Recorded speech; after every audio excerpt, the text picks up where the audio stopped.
Brady, Pete makes fun of me for falling in love with all these players. I don't think I fell harder for anyone than Rick's favorite player on planet Earth, JJ McCarthy. We had a chance to interview him. I don't know if you've spoken with him before. You probably have. Yeah. He's incredibly charismatic, and you get the sense that he can lead from the back even. I mean, he wasn't asked to do a whole ton. We've talked about that to death. My concern is that if we're being honest with ourselves, I feel like he's probably a late day one guy based on what we've seen, just because there hasn't been a lot. But he's going to get drafted top 10. Yeah. I mean, I look, I don't necessarily feel that way about him because neither does Rick. Yeah. I mean, look, this is the time of year where, you are taking into account what he's done. And I think, again, he didn't play in an offense that necessarily highlighted him to his full capabilities. And honestly, I don't know that was their strength either. If you're Jim Harbaugh, who's a great football coach, who obviously is now with the Chargers, they had some talent at wide receiver, but it's not like Malik Neighbors and Brian Thomas Jr., right? We're not talking about 2 first-round picks that you're throwing to. So you're going to play to your offensive line, which has been one of the best in college football over the past few years. You're going to run the football, and you're going to ask your quarterback when it's time to make plays. And I thought J.J. McCarthy did that throughout the course of his career. So I think when you look at, to me, his accuracy, I think he's a much better athlete too than people give him credit. You talked about the intangibles, the football IQ, the charisma, the leadership, all those things. Those are all things that we kind of saw and I was able to see over the course of his career at Michigan. The thing that I think is you kind of become a little bit worried with is just the way he can layer a ball. It feels like times he's ripping balls into tight windows as opposed to kind of throwing that 2 ball people talk about. It feels like it's a lot of fastballs. That's really the only thing that you look at. You don't see a ton of balls with a high trajectory downfield and kind of dropping in the bucket. That's the one thing that's kind of missing that you would like to see more. But I don't think he lacks anything, as far as within his game. So I look at him as a guy that my comp was Derek Carr, in part because they're similar in size. Interesting. I feel like the ball pops out of his hands, similar to Derek who was coming out. I think they're both better athletes than people give them credit. But I could see him going as high as 3 and as low as 16, depending on how this free agency and how the draft works out. It's funny, Rick, he actually talked to us about layering those balls. I think you asked him specifically about that, and that's something he was working on.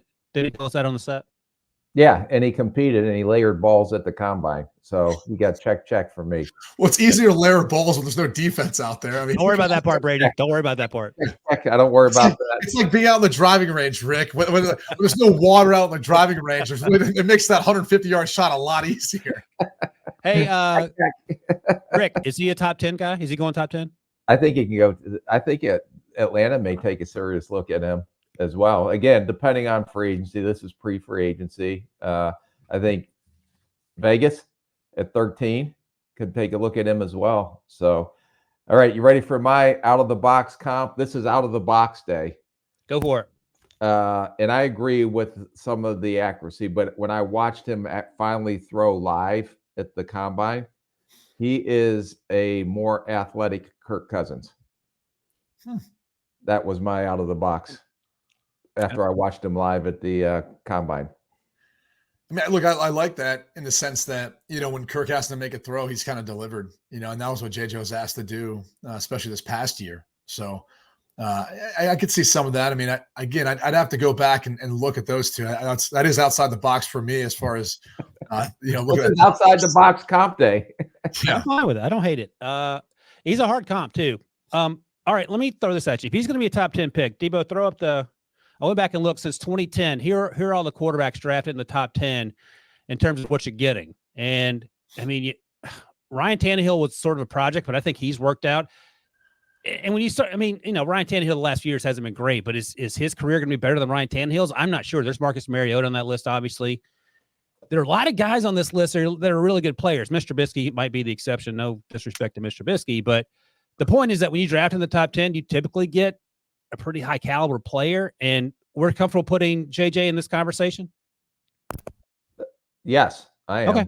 Okay. I just want to double check because I wanted to see what top 10 looked like over the last 14 years. I'll be honest with you. I think when you look at like Daniel Jones and like in athleticism, charisma, IQ, and all that. Now, the funny thing is the best system fit when we went through our rundown that put him in was the New York Giants. And I could see the New York Giants becoming enamored with him just from Brian Dable's play calling standpoint, the control that JJ could have within that system, I think he's probably as prepared as anyone coming into this draft class because he was working with Harbaugh. And then there's some things he could do with his athleticism, that skill set. So it's kind of funny. Like when I looked at that list of quarterbacks, I go, well, I could see a lot of similarities to maybe Daniel Jones and some of the thoughts on him coming out of the draft and how they would at least be comps to one another. Yeah. I mean, no one's actually mentioned this because it's crazy town, but he's not as athletic, doesn't have as big an arm, is not as big as, but he might be better for Brian Daboll's system coming in than Josh Allen was from day one, just because he's more advanced in his football journey. Does that sound? Yeah. All right. By the way, Rick, my comp to outdo your comp, Ryan Tannehill coming out of Texas A&M. Thank you. At least Brady didn't just automatically dump all over it. All right.